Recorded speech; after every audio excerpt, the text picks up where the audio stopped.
What's up, bad people? Ndizera yuko mumeze fresh. Nanone mbaye ikaze kwiga ku editing. Uno munsi tuyokwira hamwe nono uko na creatinze ino cinematic scene.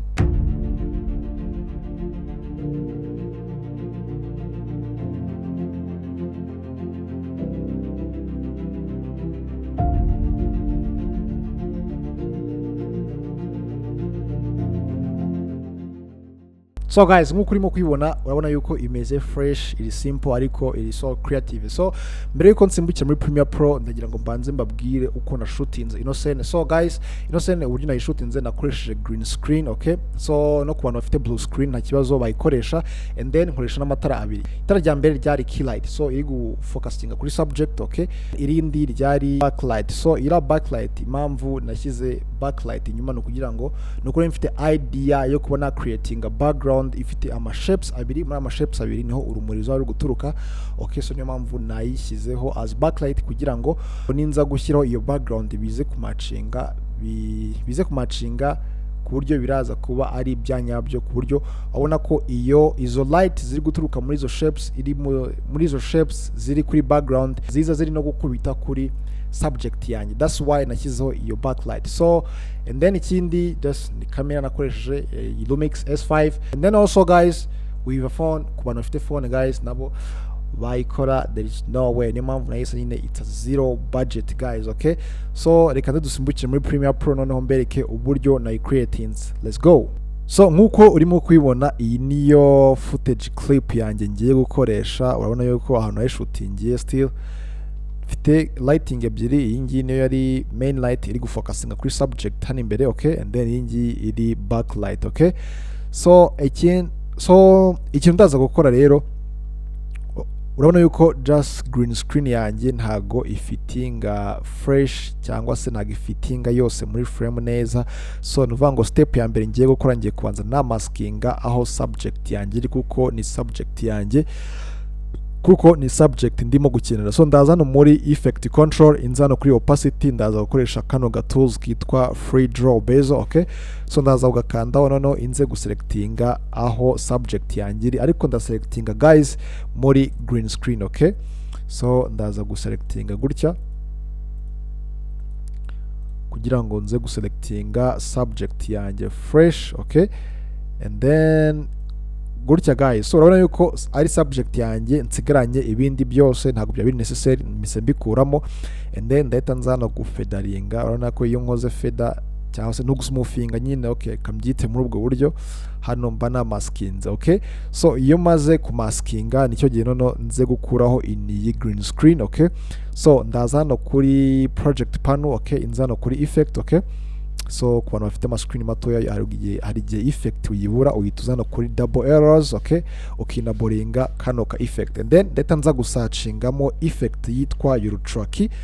Ino urutraki niraza kumfasha gukuraho ino green screen cyangwa se blue screen ku muntu uri gukoresha blue screen nabyo nta kibazo, okay? Dore urutraki settings yanjye ni iyi ngiyi, okay?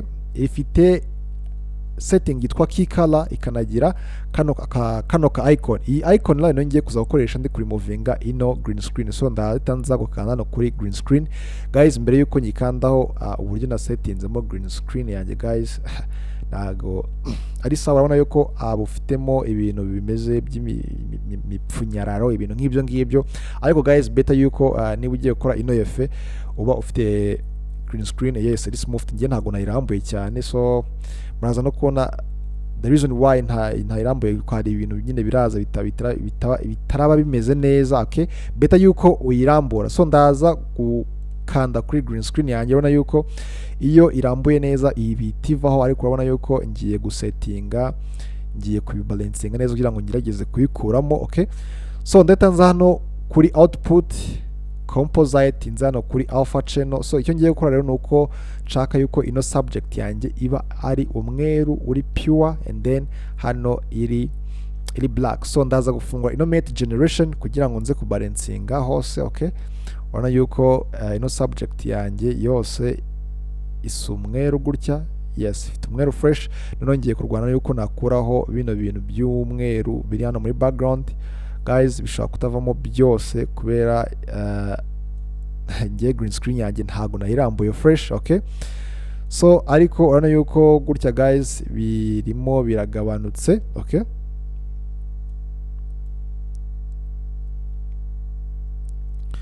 gutya ndimo ndabigabanyije. Okay, so ninza gufungura hano kuri afaca nkasubiza muri composite, urabona yuko yes byagerageje kuvamo. And then so icyo ndaza gukora rero, ngiye gucreatinga background yanjye, ndaza gushyira hehe hano muri video yanjye. So ndaza kuyicreatingira muri Adobe Photoshop, and then so ndaza muri Adobe Photoshop. So guys, kugira ngo nze gucreatinga mezire cyangwa se y'ukuntu frame yanjye imeze n'ubundi reka nze gukorera kuri screenshot, ndaza gufata hano kuri video. Okay, so ndaza hano kuri export frame, ngiye gukora screenshot. Okay, inze hano uyita izina. Okay, format igomba kuba ari JPEG, and then reka nze kuyisavinga hehe muri video. Okay, and then yego kandi okay, and then nze gufungura Photoshop yanjye, ubwo inze kwinjizamo ya screenshot cyangwa se ifoto yanjye ninjije, cyangwa se ifoto yanjye nasohoye ni iyi ngiyi. Okay, nze ukanda import. Alright, urabona yuko guys gutya yageze muri Photoshop. So icyo ngiye gukora rero, ngiye creating background yanjye, so ngiye gukora ya ma shape. Okay guys, mbere yuko creating shape, so ndaza hano kuri layers. Urabona ko ano ma layers hano mfite layer ya background. Okay, so ndatanza creating layer ya ma shapes, ngiye gukora ngenda kora ama shapes abiri. Okay, hano kuri layer ya mbere ngiye creating shape y'uruziga, ndaza kwifashisha ino brush bita brush tool. Okay, yitwa brush tool. Okay, and then urabona ko hano mfite yes size, ino size ni sawa. Okay, iyo ushaka kurayongera cyo ukayigabanya. Okay, ubwo ninza gukanda hano guys, urabona yuko white cyangwa se blush yanjye y'uruziga y'umweru already nayirangije. Okay, ndeta nza hano kuri layer ya kabiri, inze gucreatinga indi shape ya kabiri. So ndeta nza gucreatinga shape nshaka. Okay, hano guys gucreatinga shape ushaka, cyangwa se niba ni design yanjye niba wayikunze nayo nta kibazo wayikora. And then iyo maze trasa ino rectangle imeze gutya, n'ubundi uza hano kuri shape, n'ubundi uza hano kuri brush tool, ukaza ukayibrushinga, ukabona brush cyangwa ukabona ama shapes abiri.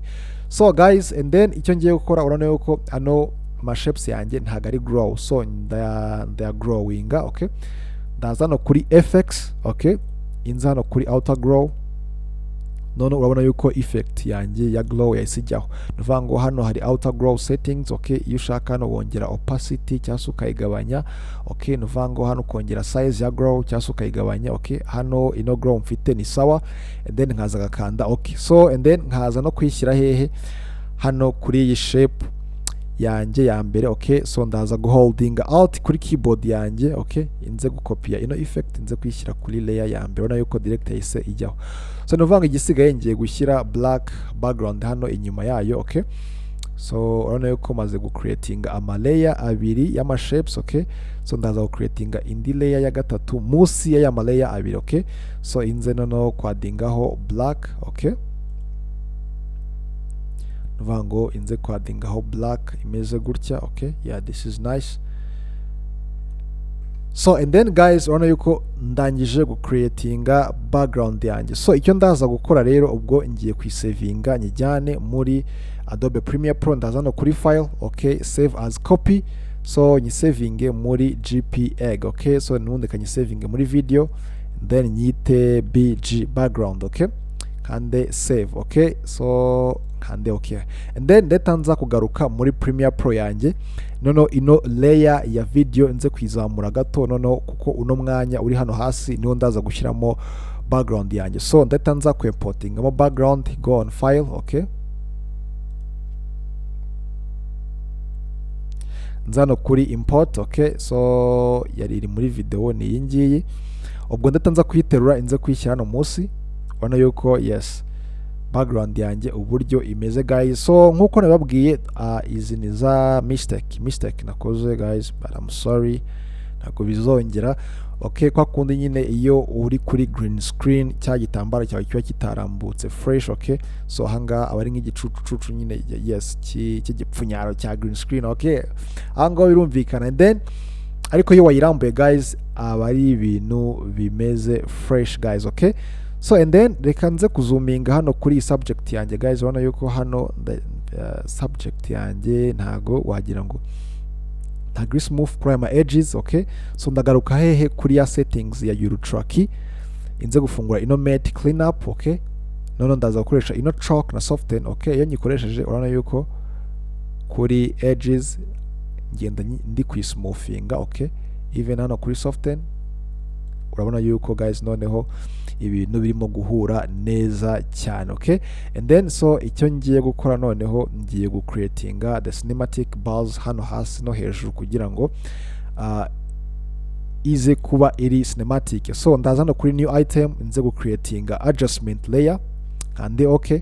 So inze kuyiterura inze kwishyira hano hejuru y'iyi clip yanjye, alright.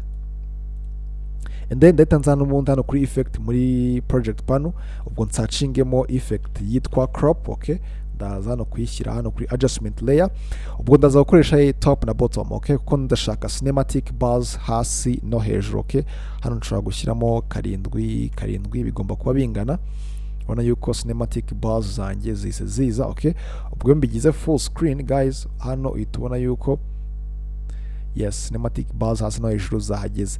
And then ndahita nza kwadingaho like ndahita nza gushyiramo color grading hano muri clip yanjye, kuko ino subject nshaka ko iza kuba iri black and white, okay. So ndaza hano muri color, okay, color panel. So inze kuri clip yanjye ndayikandaho, ubwo inze gufungura ino basic correction saturation yose nyikuremo, okay. Urabona yuko noneho nyigize black. So and then ndahita nza kongera contrast hano guys kugira ngo ize kuba isa fresh. Noneho nza gufungura n'iyi color wheels hano muri shadow yanjye, ndaza kuyimanura gatoya. Noneho hano muri shadow yanjye ndashaka wenda ko nadingamo like nk'iribara runaka nshaka, se nshaka kwadingamo umutuku, icyatsi, ubururu, okay. Yes, urabona yuko iyo wadinzemo ibara ushaka rihita rijyaho, okay. Noneho ndashaka kuryadinga hano kuri adjustment la kugira ngo rize kuba affected hose, okay. So ubwo niba wadinzemo icyatsi guys, n'urugero hano urabona yuko icyatsi cyagiye hose ariko kiri too much, ngiye ndaza kwadingamo aga color, yes, akangaka guys gutya na ka blue, yes, ni small blue, okay. Urabona yuko gutya guys birasa neza cyane. And then so nkuko urimo kuyibona iyi niyo final result yanjye mbonye kuri zero budget guys. Urabona yuko ino scene guys iri professional, isa neza cyane kandi nta kintu yigeze inkostinga cyadanje. So ni uburyo rero nakoze ino cinematic scene muri Premiere Pro na Photoshop. Okay guys, so ndizera yuko ibintu mwabibonye biri very simple, okay. Nta kintu kigoye kirimo, nta na expense byantwaye kugira ngo nkreatinge iyi scene. So guys, niba wakunze no video yanjye rero ntugende udakoze subscribe, okay, kugira ngo you getting andi ma update y'ama video about editings, okay, cyangwa filmmaking tricks, ibintu nk'ibyo ngibyo, kugira ngo do staying in touch guys. So ndabakunda cyane rero, tuzegurira muri video y'ubutaha. Peace.